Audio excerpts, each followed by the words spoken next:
औज़ुबिल्लाहिमिनश्शैतानिर्रजीम बिस्मिल्लाहिर्रहमानिर्रहीम। Doctor Mohammad Hanif, PhD research scholar. आजकल बहुत सारी बीमारियां बहुत तेज़ी से फैल रही हैं और ऐसे लगता है जैसे वबा की शक्ल इख्तियार कर रही हैं। उसमें से एक जो बीमारी जिसका आज हम जिक्र करने जा रहे हैं वो है शुगर या डायबिटीज़। आज हम इस पे बात ये करेंगे कि ये क्यों होती है, कैसे होती है, कब होती है, क्यों होती है और इसका क्या करना चाहिए। आपको कैसे खुद पता चल जाए कि आपके अंदर ये चीज़ें आ रही हैं, या जब आपको ये प्रॉब्लम महसूस हो रही है तो कब कहाँ टेस्ट करवाना चाहिए, कौन से डॉक्टर को मिलना चाहिए, कौन सी डाइट इस्तेमाल करनी चाहिए, क्या चेंज करना चाहिए। तो आज शुरू करते हैं। डायबिटीज़ मेलाइटिस कहते हैं इसको। ये दो तरह की होती है, एक डायबिटीज़ मेलाइटिस है, एक डायबिटीज़ इंसिपिडियस है। देखिए, जब शुगर का या नाम आ जाए तो फ़ौरन आपके जहन में एक चीज़ आती है, वो होता है लबलबा। लोग अक्सर कहते हैं कि लबलबे की खराबी की वजह से शुगर हो रहा है। लबलबे के भी एक अल्फ़ा सेल होता है, बीटा सेल, और बाकी जो मेन ये चीज़ें, अल्फ़ा शुगर प्रोड्यूस करता है और जो बीटा सेल होता है वो इंसुलिन प्रोड्यूस करता है, ताकि वो जो गैर ज़रूरी शुगर होती है, गैर ज़रूरी ज़्यादा जो शुगर होती है उसको वो सेल के अंदर ट्रांसपोर्ट करके सेल के अंदर पहुंचा देता है, जिससे हमारी जो फालतू ग्लूकोज है या फालतू शुगर है या जो वो सेल के अंदर चली जाती है और सेल को भी अपनी ग़िज़ा मिलती है। अगर किसी वजह से इंसुलिन पूरी ना बन रही हो या ना हो तो वो फिर शुगर जो है सेल के अंदर नहीं जाती और वो सेल को पूरी ग़िज़ा नहीं मिलती और सेल वो सिकुड़ना शुरू हो जाते हैं। जिस वक्त इसकी अलामात क्या होती हैं, सबसे पहले याद रखें, जिस वक्त, अच्छा, ये जितनी अलामात होती है 90% लोगों में होती हैं, 10% कुछ और भी होते हैं। जिस वक्त आपको प्यास ज़्यादा लगे और पेशाब ज़्यादा आ जाए, ये होगी एक बात। भूख ज़्यादा लगे, खाना खाने के बावजूद सूखता चला जाए, ये वो अलामात हैं जो हर बंदा फ़ौरन इसको चेक कर सकता है।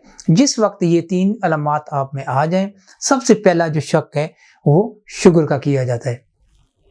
शुगर का टेस्ट कोशिश करें, आजकल तो ये बहुत इजी है, घरों में आ गई है, लेकिन किसी अच्छी लैब से पहली दफ़ा करवाना चाहिए टेस्ट।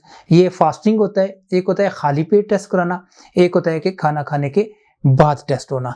जो खाली पेट टेस्ट है उसकी रीडिंग आगे पीछे इसकी चेंज होती है, लेकिन जो एक फार्मूला है वो 80 to 120 होता है। यानी खाली पेट जो है 80 से 120 तक हो तो इसको नॉर्मल का गिना जाता है। अब 110 को भी कहते हैं कि ज़्यादा है, लेकिन एक फार्मूला है।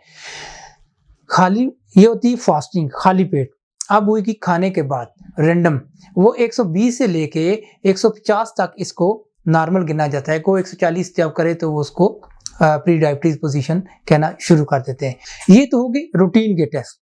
अब ये एक बहुत अच्छा और सिग्निफिकेंट टेस्ट है जिसको HbA1c कहते हैं। इसका ये है कि ये हीमोग्लोबिन के साथ होता है और ये आपका 3 महीने की इसमें आ जाती है, शुगर की रिकॉर्ड आ जाता है कि पिछले 3 महीने में क्या पोजीशन रही है। इसका जो नॉर्मल वैल्यू है वो 5.6 या 6 है। ये इससे ऊपर वो प्री डायबिटीज और 7 क्रॉस करे तो वो या 8 एग्जैक्ट फिगर देख लेंगे, 7-8 क्रॉस करती है तो वो शुगर की पोजीशन में आ जाती है। जो ऊपर जाती है तो हाई डायबिटीज़ में आना शुरू हो जाती है। लेकिन HbA1c ये बहुत ऑथेंटिक टेस्ट है, इससे तकरीबन क्लियर हो जाता है कि शुगर है या नहीं है।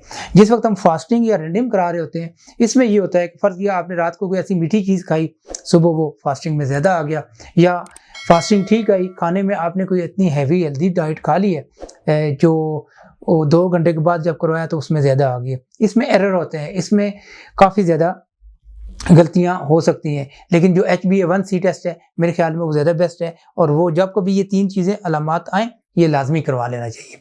इसकी और भी बहुत वजूहत होती हैं, ज़्यादा पेशाब आना, इन्फेक्शन हो सकती है, गुर्दों में इन्फेक्शन हो सकती है, ब्लैडर में हो सकती है, UTI कहीं कहीं भी हो सकता है इन्फेक्शन ट्रैक्ट में, और प्यास जो कम ज़्यादा लगती है, इसका कोई और वजूहत भी हो सकती है। लेकिन सबसे पहला शक ये करना चाहिए और इसको शुगर को फ़ौरन चेक करना चाहिए। अगर खुदा न खासा ये ज़्यादा आ गई तो फिर क्या, सबसे पहले देखें इसकी वजूहत क्या है। ये पहली बात तो ये कि लाइफस्टाइल, उठना बैठना, चलना फिरना, मौसम, ये सबसे पहली इसकी वजह है। दूसरी जो वजह है इसकी वो है जनाब आपका ईटिंग बिहेवियर, खाना पीना। अच्छा, खाना बात तो कम खाते हैं, न्यूट्रिशन नहीं खाते, बात बहुत खा रहे होते हैं, लेकिन जो मुतलका चीज़ें होती हैं वो नहीं खा रहे होते, और इसलिए ईटिंग बिहेवियर इसे कहते हैं, ये इसकी बहुत बड़ी काज है। तीसरा है साइकोलॉजिकल डिसऑर्डर, यानी नफ्सियाती, कोई स्ट्रेस, कोई गम, कोई परेशानी, याद रखना ये भी बहुत बड़ी एक वजह है शुगर की। पहले तो ये 3 चीज़ों को नोट करें, क्योंकि याद रखें इस क्लिनिकल फाइंडिंग ये होती है कि मरीज जो खुद महसूस कर रहा होता है वो मशीनें नहीं कर सकती, वो टेस्टों में चीज़ें नहीं आ सकती, इसलिए सेल्फ असेसमेंट बहुत ज़रूरी है। खाने पीने में फ़ौरन आप पहले सबसे पहले अपना लाइफस्टाइल चेंज करें और वॉक अपनी उसका मामूल बनाएं। वॉक कब करनी चाहिए? खाली पेट करनी चाहिए। लोग एक्सरसाइज करते हैं, बहुत अच्छी बात है, लेकिन वॉक मेरे ख्याल में बेस्ट है, क्योंकि ये बंदा हमेशा करता है। अच्छा, अब तो अगर तो आप ओबीज हैं, मोटे हैं, फिर तो आपको ज़्यादा वॉक करनी चाहिए। अगर लीन है, कम है, तो वॉक मुनासिब, ये भी आपने खुद ही तय करना है या अपने हेल्थ प्रोवाइडर के साथ मिलकर तय करना है। वॉक सबसे पहली बात है। दूसरा नंबर आ गया खाने पीने का। अच्छा, हम डे फर्स्ट से हम जब पैदा हुए गंदम ही खाई जा रहे हैं, कार्बोहाइड्रेट्स ज़्यादा से ज़्यादा खाई जा रहे हैं, और ये कार्बोहाइड्रेट एक्सेस होने की वजह से ही ये हमारी शुगर होती है। अब इसका क्या करना है? देखिए, गंदम, चावल, गोश्त, ठीक है, ये बिल्कुल कोशिश करें कम से कम करें। अच्छा, गंदम ये कार्बोहाइड्रेट है, चीनी भी इसी खाते में आती है, कार्बोहाइड्रेट्स में ही आती है, और इसलिए गंदम जितनी मैक्सिमम कोशिश करें, जितनी ज़्यादा कोशिश करें, इसको कम से कम करें, ठीक है। दूसरा चावल, गोश्त, ये चीज़ें आपने बहुत जल्दी कम करनी है। खाना क्या है? देखिए, सबसे ज़्यादा जो आपने चीज़ खानी है वो है जी कच्ची सब्जियां, सलाद जिसे कहते हैं, और सीजनल सलाद, जैसे आजकल गाजरें हैं, मूलियां हैं, खीरा है, या और भी जितनी कच्ची सब्जियां आ रही हैं, ये ज़्यादा इस्तेमाल करें, और ये मैक्सिमम इस्तेमाल करें। जब ये ज़्यादा इस्तेमाल करना शुरू करेंगे तो आपकी जो जितने अंदर आर्गन है ना, ये बहुत हेल्दी होना शुरू कर जाए, आपका मेटाबॉलिज्म सही होना शुरू हो जाएगा। और ये डायबिटीज़ है, ये बेसिकली मेटाबॉलिक डिसऑर्डर है, ये मेटाबॉलिक की ही बीमारी है, उसी की डिसऑर्डर है, उसी की वजह से ये ज़्यादा होती है। तो सबसे ज़्यादा आप कच्ची सब्जियां इस्तेमाल करें, वॉक अपनी प्रॉपर करें, और अगर कोई देखें खुदा का टेंशन है उससे दूर हों। देखिए, ना हम तो अपनी मर्जी से पैदा हुए हैं, ना हम अपनी मर्जी से मरना है, इवन कि हम अपनी मर्जी से कुछ भी नहीं कर सकते, फिर क्या जरूरत है अपने आप को इन्वॉल्व करने की? हाँ, मुखलस होकर कोशिश करें। अगर खुदा न खासा आप किसी मसले में उलझे हुए हैं, मुखलस होकर कोशिश करें, अल्लाह से दुआ मांगे, जो अपनी इबादत है उसको अच्छे तरीके से करें, और ये चीज़ें आपकी साइकोलॉजिकली बहुत सारी हद तक ख़त्म हो जाती हैं। अगर फिर भी स्ट्रेस ख़त्म नहीं हो रहा, तो जो प्रॉब्लम है वो आप पेपर पे लिखें, मुझे ये प्रॉब्लम है, उसको बार बार पढ़ें। ये 3-4 दफ़ा पढ़ेंगे तो आपको उसका हल निकल आएगा। देखिए, हमने मसाइल को नहीं डिस्कस करना, हमने वसाइल को डिस्कस करना है। आप जितने वसाइल की तरफ जाएंगे, आप जब लिखेंगे, डिस्कस करेंगे, दोस्तों से मशवरे करें, फैमिली से मशवरे करें, क्योंकि हमारे यहाँ अभी इस्लामाबाद में जो सबसे ज़्यादा आ रही है वो साइकोलॉजिकली आ रही है, क्योंकि यहाँ पे लोग पढ़े लिखे हैं, ये लाइफस्टाइल इनका तकरीबन ठीक है, चलते फिरते हैं, बेहतरीन वॉक करते हैं, एक्सरसाइज करते हैं, सारा कुछ करते हैं, और खाना पीना भी ये मुनासिब, इतनी कैलोरीज वो हर चीज़ का हिसाब कर रखते हैं, इसके बावजूद है, इसका मतलब वो साइकोलॉजिकली वो ज़्यादा इसमें डिस्टर्ब हो रहे हैं। तो इन 3 चीज़ों पे हमने नज़र रखनी है, और यकीन करें अगर आप 3 चीज़ों में नज़र रखें तो आप मेडिकेशन के बगैर भी इसको कंट्रोल कर सकते हैं। देखिए, मेडिसिन इसके मैनेजमेंट है, क्योर नहीं है। क्योर सिर्फ आपकी डाइट है और आपका लाइफस्टाइल है, आपका साइकोलॉजिकली खुश रहना है। ये चीज़ें जब आप करेंगे तो आप बहुत सारे चीज़ों से बच जाएंगे, और आपकी हेल्थ कभी भी डिस्टर्ब नहीं होगी। अब ये अगर खुदा न खासा हो गया तो जितनी भी पैथीज हैं, देखिए पाकिस्तान में तो 3-4 पैथी जो काम कर रही है, एलोपैथी है, होम्योपैथी है, हिकमत है, और भी कुछ जो ट्रेडिशनल ट्रीटमेंट है वो चल रहे हैं। दुनिया में 200 से शायद ज़्यादा तरीके इलाज चल रहे हैं। ट्रेडिशनल जितने भी इलाज हैं ये पूरी दुनिया में अपने पे उस इलाकाई लेवल से वो बहुत ज़्यादा फेमस है, बहुत मशहूर है, और लोग ट्रेडिशनल पे ज़्यादा फोकस करते हैं बजाय इसके कि दूसरे तरीके इलाज की तरफ जाया जाए। मैनेजमेंट सबके पास है,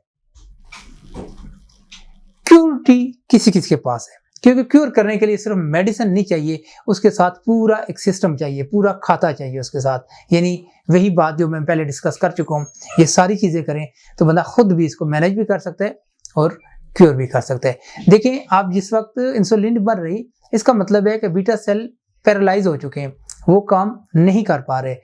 पैरालाइज हो गए, वो बहुत सारे लोग को ठीक नहीं होते, कुछ लोगों के ठीक भी हो जाते हैं। जिनको वो ठीक होते हैं, दोबारा फंक्शन में आ जाते हैं, उनको इंसुलिन बननी सही हो जाती है।